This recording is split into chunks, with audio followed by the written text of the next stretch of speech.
Hello, you're watching The Market Bull. I'm Rebecca Marsh, and joining us today is Jardi Kinnamoth, the CEO of Future Metals. Jardi, thank you so much for your time.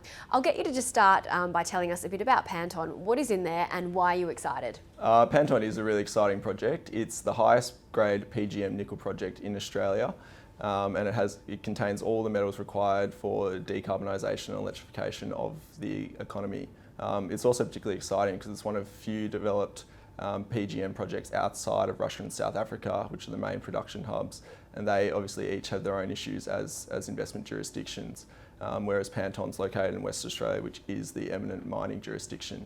And this is what makes it a particularly strategic potential source of supply which customers will want to deal with. So what is the project history and how are you taking this forward? Yeah, we are coming at Panton from a running start. It has had a fair bit of work put into it across geology, metallurgy, mining studies, environmental surveys and the like, and we're using that to our advantage.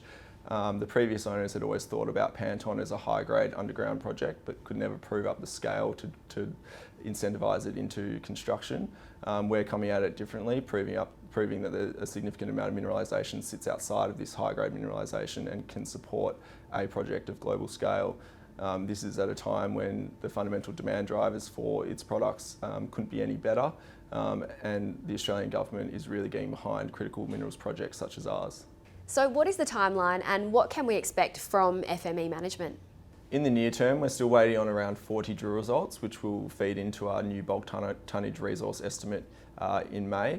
We'll look to follow that up shortly thereafter with some metallurgical test work results, and they'll both feed into a broader scoping study, which we'll look to release to market by around Q4 of this year. That'll be a subset of a broader pre-feasibility study, which we'll look to release to market by Q2 of 2023. In parallel to those work programs, we'll obviously also be kicking off exploration work at site to look at a number of targets at surface and at depth, and we'll also be looking to kick off a hydrometallurgical test work program as well. Jardi Kinnamoth of Future Metals, thank you so much for your time today. Thanks for having me on.